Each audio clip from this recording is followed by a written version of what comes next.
pseudo offlaner, or at least an offlaner type build, to try and help him a little bit more with this catch. Because Ghostic eventually, he is going to be an initiating force, especially with the offlaner. But I think he's going to be looking to get these Dooms off onto Centaur is not a bad target, particularly.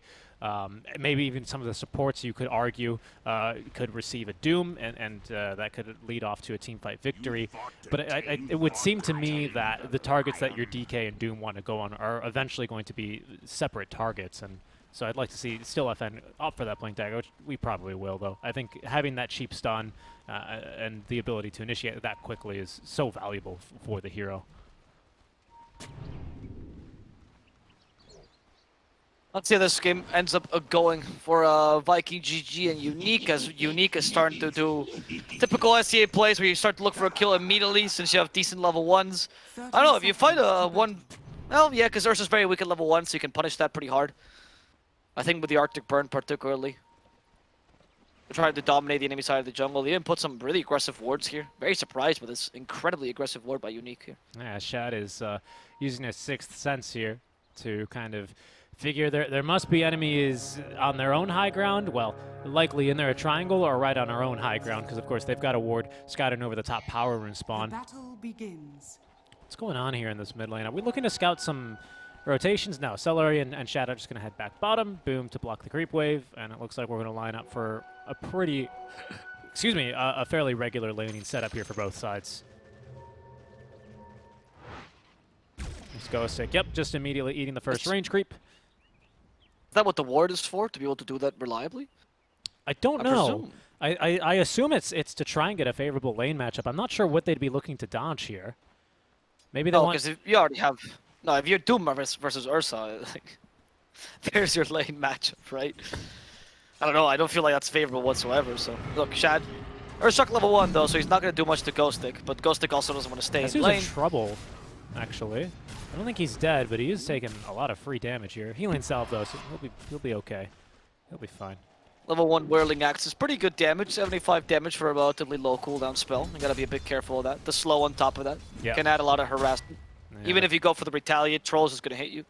That Arctic Burn, of course, doing plenty of damage. So it'll be a race for Kezu here to just pick up that Ring of Health and try and stay alive, as they have stopped the creep pull with a Soul lane creep being moved in to interrupt the flow of those dire creep. Without Arctic Burn, though, Hermes is going to be fairly free and have the liberty of just kind of ignoring the Wyvern for the most part. He's not really too scared of the damage, especially again without the without the Burn or the Splinter Blast being available. I don't think this lane has too much kill potential on the Nyx particularly, and the Centaur, once he gets a couple of levels, I think you'll also be fine, to be honest. In fact, I think the lanes in general for Viking GG are quite solid. Bottom, you're proposing kills. Mid, you can harass the DK a fair amount. And then top is the only lane where there's some potential because of the natural strength of a Troll.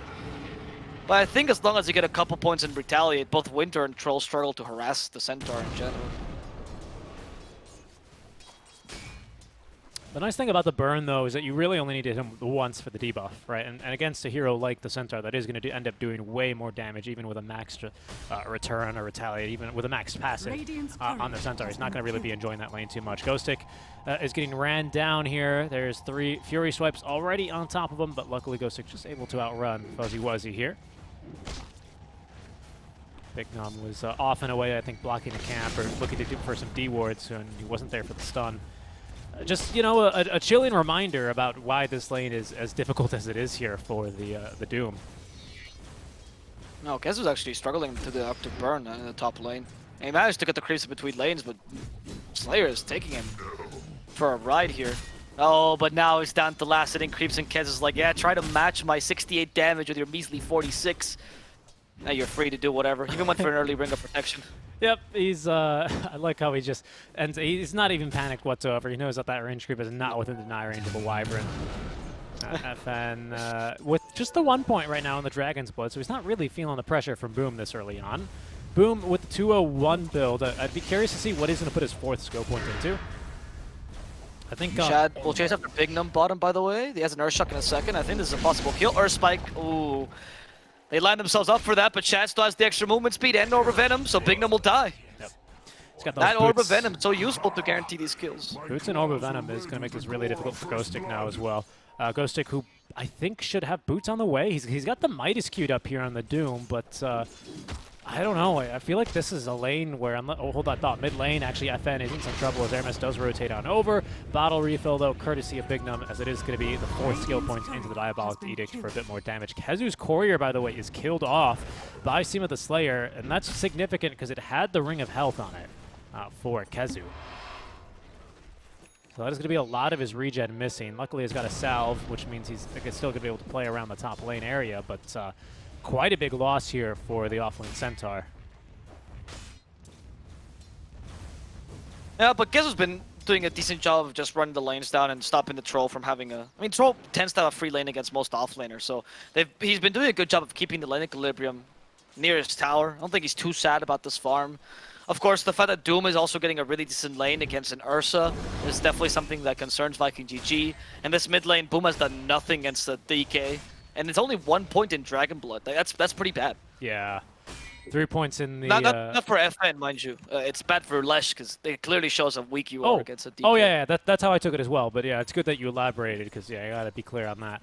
I think FN decides to go for 3 points in the Breathe Fire just to be able to clear the waves. Because Boom, he's got decent wave clear, especially with level 6, but it's very mana-intensive to go for it. Nice double stun here is going to stop the aggression coming through from Viking GG in this bottom lane. Because if you can clear the waves and force Boom to either tank tower or use a lot of the mana and Edict explosions on creep waves, then he's not going to be too happy with himself. FN, yeah, I mean, it's plenty of damage on the Breathe Fire as well. That's a nice bonus for sure. Yeah, I think it's honestly a solid build. Like I said, it's how much the enemy team lets you essentially get away with when it comes to Dragon's Blood. I think very often DKs will just, well, not in competitive, mind you, but you know, in the lower tiers you go, they will try to max Dragon Blood kind of mindlessly to be a super tank. And if you can get away with more points in the Breathe Fire, that's ideal for the farming potential, for the kill potential you have. Lesh is not the tankiest hero. You can set up for kills here with a Breathe Fire easily. Certainly, yeah, certainly. Caustic, by the way, he chose to go for the Foreman Speed Aura, and I think even with the Tether move speed, they will be hard-pressed to try and find Ghostic, but not if they take a quick shortcut. There's the Urshot down to the low ground, Ghostic trying to TP away. The Fury Swipe stacking up will result in the kill. They will at least find Aramis in the river as he was looking to contest the power runes. Ultimately, it'll spawn bottom and go into the bottle of Boom. Okay, so that's good. Finally, the kill Shed was looking for. This helps him get closer and closer to the Fusel Blade. In the mid lane, they're trying to do the same thing against FN. The lack of Dragon Blood's going to punish him here. Yeah. He doesn't heal fast enough. So much magical damage, though, from Boom. It's not like it would have helped him too much either. Yeah, I think that's another concern here. Unfortunately, this is kind of what I was expecting, regardless of the build. That's why I kind of liked the idea of maxing the Breathe Fire and trying to clear these waves. Now we have both supports now attempting to defend and actually doing a really damn good job. That's already a medallion finished for the Wyvern. No brown boots, but medallion done already. Yeah, you turn the Blightstone into something useful. As the game progresses, you're like, what do I do with the Blightstone as a Winter Wyvern, right? And the medallion actually helps your team a bit more. I actually wouldn't mind seeing like Holy Locket into Solar Crest a bit later because of how much the Solar Crest buffs a Troll. Already good natural armor. The extra attack speed is great. Bottom lane, though, talk about attack speed. Shad was thinking of going for Ghostic here, but instead just putting pressure into the tower. Dire's bottom tower as Celery joins him again in lane. I think they might be able to, yeah, they should be able to repel this pretty easily. Doom almost up to level 6, good Earth Spike there into the War Stomp. Bit of extra damage here onto Celery mostly, courtesy of the creep wave. Mid lane, FN fighting versus Aramis. I think it's Lash Farm and a bit of a stack. FN willing to stun himself, seemingly. I mean, the Spike Carapace was out before the attack animation started. And he will fall. Yep. I mean, FN's still farming decently. One of the difficulties, though, as a DK or as a DP against Lesh is that Lesh has constant push, which has very low cooldown, Diabolic Edict, or relatively low cooldown, and you depend on your ultimate. So Boom is much more free to rotate, like for example, top against Palantimos, use Diabolic Edict, get the kill, and still go mid in time to defend it. That's a much needed. I don't know if that's a much needed kill. I don't know why there are so many denies in this top lane, quite frankly. I mean, 30 CS versus the 50 of the Troll Warlord, but they both each have over 10 denies is kind of incredible.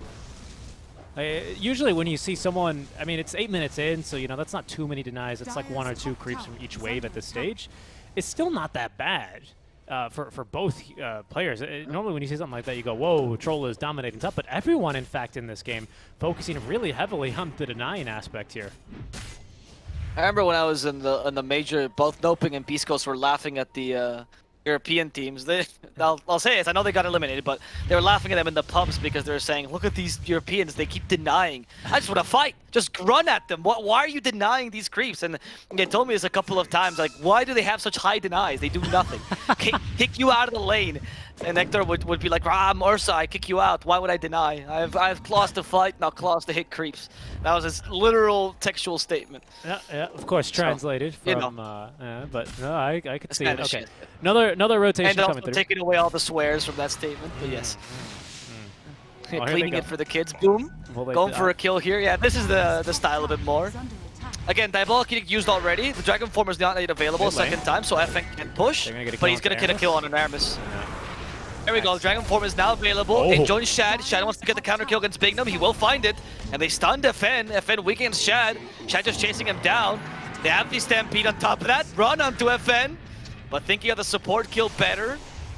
Boom, rotate to the mid lane. Diabolic can get again available, but can't run the enemy team down while Doom is available. Yeah, and the incredible thing about that is I thought that rotation was a little early or even forced from Viking GG. I was like, surely you guys need to finish getting that top tier 1 tower before you rotate. Oh, not to worry. They did. That's a Lesh with Max Edict for you. I think he was TPing away while the Edict Explosions finished off the tower for him. Rotates mid, and I mean, they've done so well to repel both pushes now from FN. Basically just with the Nyx Assassin alone, this time bringing a couple of more friends, even picking off a kill here onto the Lion. So Unique. It's a small net worth lead for them, and I think mostly because the Troll, for the most part, has been able to get a lot of farming time in, and of course because of the Doom, especially now that he has Midas completed. But I think Viking GG have set themselves up nicely here in this early game to kind of take it in whichever direction they feel like is most suitable this game. And for Shad anyway, that means buying this Ursa, buying this Diffusal Blade rather for the Ursa. Yep, and that Diffusal Blade is going to set up your mid-game. Like, this Ursa is just such a high tempo control. I don't know how a Troll matches him. Pantimos might be thinking of going like S and Y, I'm imagining. But that is just not as good as getting kills as a Diffusal Blade.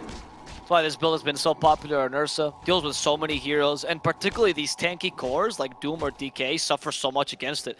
Because you don't itemize to be able to have some mana in case the bear rushes at you and takes it all away from you. Yeah. You know, it's a bit of a difficult situation, because what, do you build like Soul Ring just in case? That seems weak, right? Do you itemize just to get Diffusal? You got to get Bignum to level 20 and have you refill the mana that gets burned with the 20 talent. I mean, you're right. I mean, obviously that's a joke, right? But it is a bit brutal here, especially for Doom, who's not really the smartest hero in the game. 2.1 int gain, better than his Agi, of course, but that's not saying much. My gratitude. No, exactly, and even if that's the issue of the tanky cores in general, right? Because you also have a lot of hits onto them, so you'll burn the mana whether they like it or not. They'll run out of mana before they run out of HP. Sorry. And actually, they might look for a kill onto Ghost Stick. Yeah, some Pale or Shot. Reload gets used as well, so they want to go in. Boom, rushing in for Ghost Stick. Lightning Storm's available. That's gonna slow him down, but Ghost Stick has a Scorched Earth maxed. That's gonna be enough to run away. But Boom can take a tower as a result, as DK does the same mid lane. And there's Diffusal completed. I actually also like Diffusal, I mean, yes, against the tanky cores, but also against the Wyvern. Yeah, they're going to be able to set up for the relocate back and punish the Wisp for looking for a kill. But if you look at Wyvern as a hero, you know, generally not a hero you think of that has mana problems in the same way like, say, like a Bane or a Maiden kind of has mana problems. Of course, Maiden with the passive kind of makes up for it. Stampede is for top lane. I think that's just to get Kezu out of harm's way. I saw Ghost Stick nearby, what did not want to eat a Doom. There's another smoke, though. The blink on in, out from FN. Linefinger in the Earth Spike is going to be able to net them the kill there onto Boom. Great pick off. As Shad now looking to try and punish. There's the inhibit out from the Diffusal Blade. He will drop the ultimate, but Shad cuts him down before he's able to get across the trees. It's going to be a great kill there, and actually that's the point I was going to make. And Diffusal feels like a really nice item as well versus this Winter Wyvern, who does have rather expensive mana costs for each of her abilities. That's true, actually. I mean, you just forced the Winter's Curse for free. Shad thinks, why not? Let's go for the Roche. You're Radiant after all. You have this advantage. They should have scouted this with a ward. a rotational ward that should have indicated to Unique where they were going. You have an Ursa. It's not hard to guess when he's out of the map. Can Unique fight this though? Without Winter's Curse, they don't seem inclined to. They have a Doom, but we haven't seen it yet, right?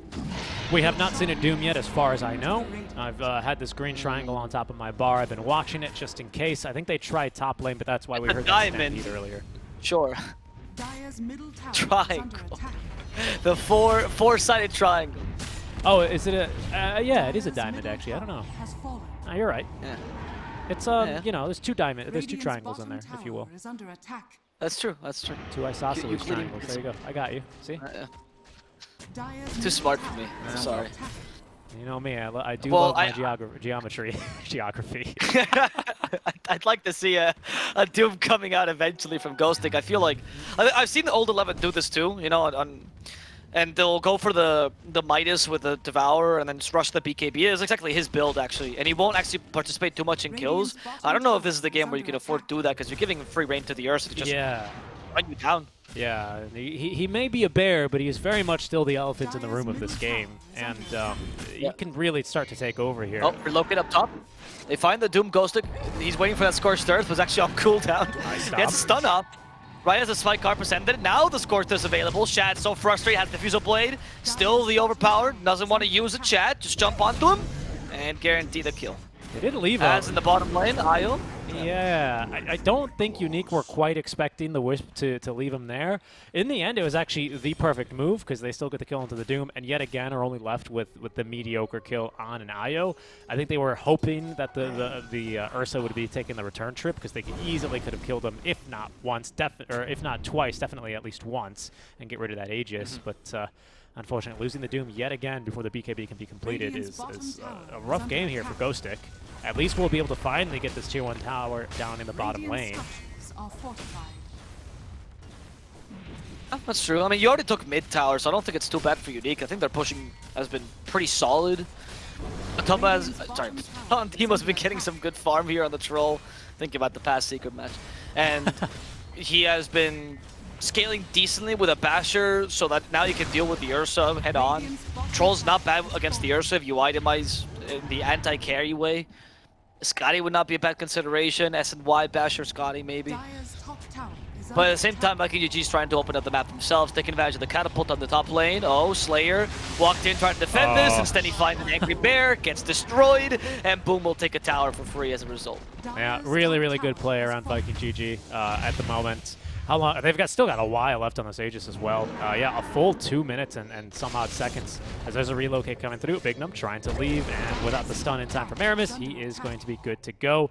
That will delay the push here a little bit, so it's a part of me, not just, you know, a little bit of embarrassment, if you will, to Viking GG, but it'll also basically nullify the push that they had going top lane. And that's going to allow Unique for a little bit more breathing room, making sure they don't lose a tier 3 tower too early on. But the damage has been done regardless. I mean, Outpost already captured. They can't get any wards up in the jungle. They've got some really great wards out from Viking that would scout anyone looking to, you know, sneak out of the base and farm a couple of waves. And they're they've got a great lineup, of course, to punish moves exactly like that. Yep, and Unique feels like they haven't been able to do enough in this early. Again, no Dooms yet, you know, no kills. They've taken some objectives, mostly avoiding these fights, and the map control is in favor of Viking UG, despite the fact they have a DK Troll. That said, they are waiting for their power spike on the Troll, it seems like, and I don't think that's bad either. They have good farming with the Midas and the Devourer, allowing you to make more out of less space, and your DK and Troll are solid cores that will eventually outcarry an Ursa. Yep. Furthermore, I'd like to add that, again, Aramis, I've said this all the time about a Nyx Assassin, this is kind of the type of game where he is a little bit weakened. He's only got 2 assists and 1 death, and he's actually going for the burrow immediately. So he's going to be hard-pressed to find the farm to be able to get this item online, just because his team's not fighting. Same can be said somewhat of Kezu, who does farm and push waves extremely quickly, but for the most part, a lot of this farm is just kind of being absorbed and vacuumed up by Shad. You know, on the side of Unique, that's honestly just not the case. Everyone is still getting pretty decent farm. So that still could very well be an issue if we can get this troll properly online, because it won't just be a troll versus an Ursa, it'll be a troll and a DK and a Wyvern and a Doom versus an Ursa and some helping staff from Viking if it gets that late. That's the big if, not I even- would say. Not even helping heroes, they've been relegated to staff. Yeah. They're the caterers for the Ursa at this point. And you're right to some degree. You know, the center I feel like can do more with less, in my opinion. When it comes to farm, I don't think center really needs that much. I mean, yeah, Van Hood, Blink, that's it. But I do agree that Lesh does like to farm a bit more, and Boom. I wouldn't say he's fallen behind, though. I agree with that. I don't think Boom's doing poorly whatsoever, especially as he overtakes Palantimos in terms of farm. But as to the Centaur question, I do think we have some pretty good answers for that. Particularly Winter's Curse can be absolutely brutal. I mean, it's a team fight reset, sure, but of course it's going to lock down potentially a bunch of heroes through a Stampede. Aramis, he does not get a TP. I mean, that's quite the commitment for a Nyx Assassin, but it is a kill for Unique, so not bad. Like, Smoke up. Killing Aramis allows you to smoke a bit more reliably, so this is actually a decent choice, because now you don't have the scouting Nyx around. Look at what Ghostix just purchased, by the way. Soul Ring, oh, so he was listening to it. It's like, maybe I should. Yeah, I mean, it's Obviously kidding, by the way. We're not taking credit for inventing the Soul Ring. Yeah. You know, it's the first time anyone's ever built Soul Ring on a Doom. You know, it's completely an original idea that no one's ever done before. But it's a good idea against the Diffusal. I mean, I only brought it up because you did kind of jokingly half suggest it, because it is not a great solution at the end of the day. You're completely right. But if you farm for 20 minutes on a Doom, you get all this farm up, you got a BKB, but you just don't have mana to cast your namesake ability. It's just like farm for what, right? You gotta have the ability to at least cast a Doom if it comes down to it. Even versus an Ursa, that can be quite the item, or quite the ability to get off. So I'm behind it. I like it. It's a great suggestion, and I think you should take full credit for that one, Avo. Counter smoke. Don't get me flamed more. Big Num. Okay, he's ready for the choke point. Really good positioning there by Big Num on the Lion. Smelt the smoke. Without Nyx being able to lead as reliably, or without him having his Vendetta in time, they couldn't surprise him. Actually, would have been worse if they got Earthspike there, so I guess that was not... Could have been worse for Viking, to be honest. Yeah. But Unique, again, they're just avoiding fights, going for smokes, which... I'm not really sure of the purpose of these smokes. I guess it's to just find pickoffs, because they don't seem to want to fight 5-on-5 here. They don't, but also, if they don't fight now, then are they going to fight for Roche? I like that idea a little bit better, but hey, this pickoff's not bad either. Aramis must die, and a follow-up stun means he's not allowed to play any Dota here. We'll be able to recapture the outpost, ideally get a couple of wards up, and prepare for an incoming Roche fight, I think is the name of the game right now for the side of Unique. And just continue to stack up plenty of farm across everyone. I mean, honestly, I think BKB is go time for Palantimos. I think that's when he's, you know, feeling confident enough to say, no, we stay, we fight, I'm strong. Until then, I think there's doubts in Palantimos' mind. Because they can chain stun him quite easily. I mean, they've done it before already, and it's not like they lack the damage by any means, mind you. It's just, he just needs to be able to get off Battle Trance, and BKB is the item that will allow him to get off Battle Trance. Yeah, fair enough. You have to play around your window. I've seen Unique, though, sometimes just wait a bit too long. This happens against Alliance, right?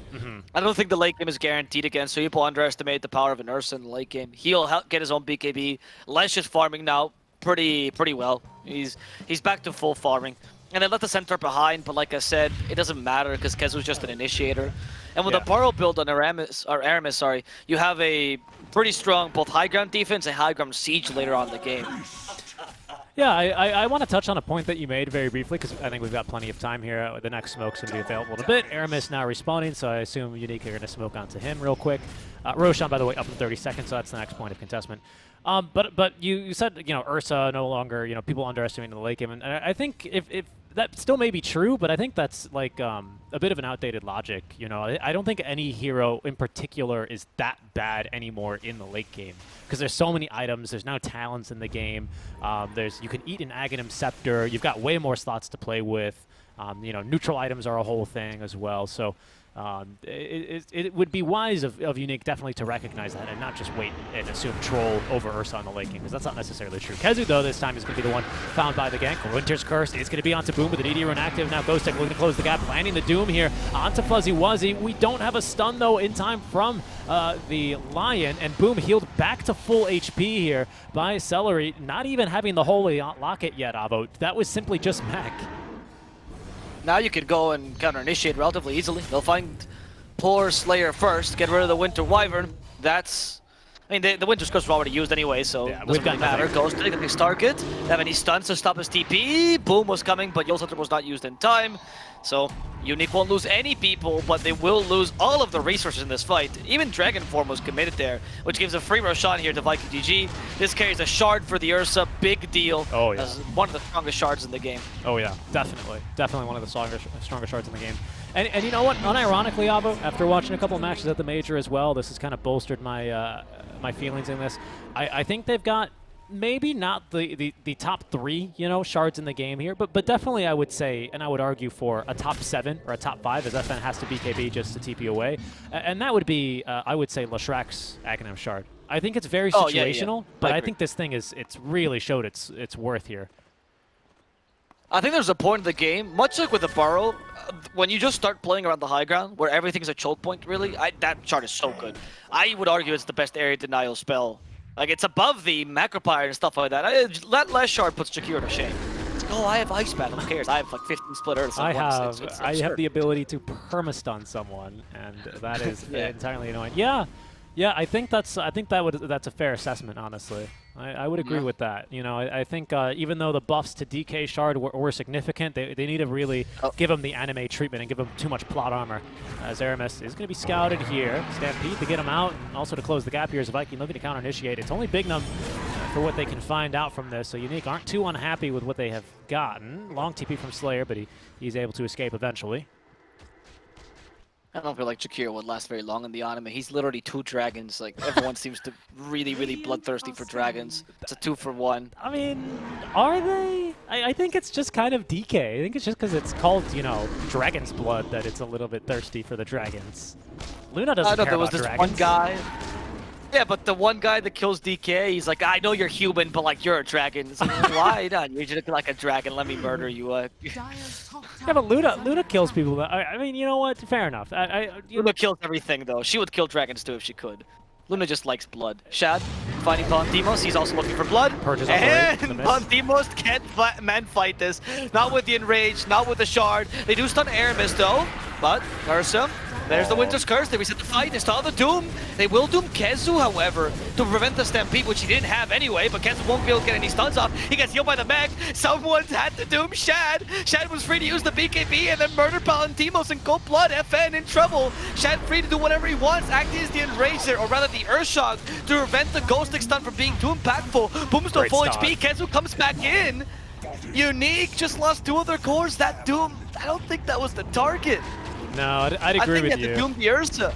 Yeah, doing the Ursa seemed like a better bet there.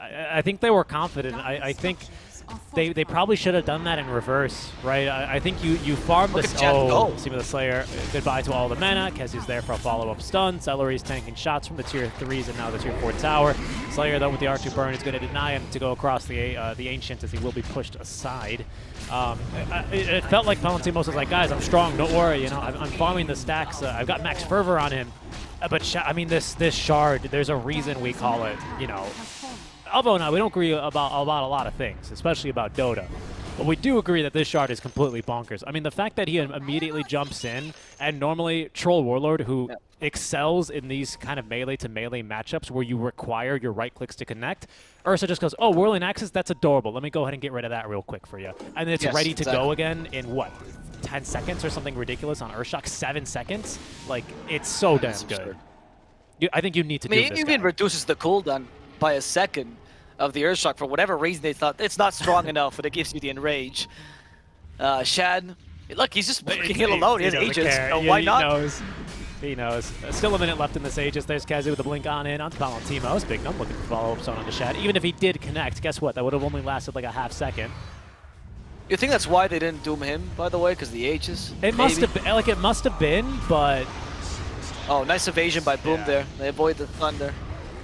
But Shad is just going crazy. I mean, I think if at least doom him, you get rid of him in the fight regardless, right? Because he loses Overpower, loses the Earthshock. He can't use a BKB Diffusal. But he's still a little bit scary in these fights, don't you think? Because, I mean, we don't have the Axe. Because he can still, you know, stack up Fury Swipes on you. And unlike a Slark, where, you know, if you doom him on the first life, it doesn't matter how many Essence he steals, because he's going to lose them when he respawns. You're not going to lose, or you're not going to get the debuffs off from you from these Fury Swipes. I mean, just ask FN. He's already got up to 6. There's going to be the Rage use as well as the Earth Shock. FN pops the BKB, but eventually will blink away. By the way, that's Aghanim Scepter finish for Aramis now. I love that Shad has a moment where he slightly retreats, like, guys, I don't think they have damage. Vikings like, yeah, just go. Just go, man. He's free this game. Troll is 6k, like 5k behind. I think the matchup Troll Ursa, it's not the greatest for the Troll. It really depends on the optimization, honestly, on both. But certainly not when you're 5k behind. It's not a beneficial enough matchup for you to be able to win that. You need to now kite the Ursa somehow. I'll tell you what, Avo. If you had gone for the Ags, maybe. I want to talk about something a little bit different here. This is already kind of... The French call this the pis-aller, which is the move of last resort. Usually, it's not really the best move to be making, but you have literally no other choices, right? It's the last stand. And the pis-aller has really kind of evolved over Dota 2 professionally, and I think that's one of the biggest overall macro game developments. It used to be, like, you watch replays from, like, TI2, TI3 even, and people just, like, sit in their base and let enemies run at them.